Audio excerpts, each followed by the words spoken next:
Македонската православна црква Свети Великомачени Ѓорги во сабота и недела со вечерна богослужба и света архиерейска литургија на која ќе началствува митрополитот Брегалнички господин Иларион,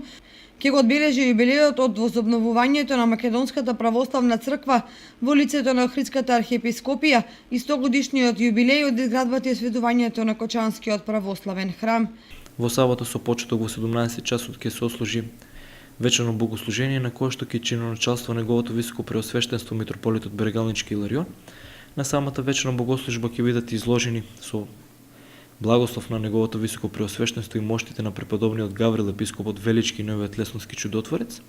а по завршувањето на вечерното богослужение ќе биде промовирана книгата Храмот Светиот Великомачени Ѓорги, еден век постоење во издание на општината, а утредента во недела со почеток во 8 часот ќе се отслужи света архиерейска литургија на која што исто така ќе чиноначалства неговото високо преосвештенство митрополитот Брегалнички Иларион во сослужение со повеќе свештеници од Кочанското архиерейско наместништво.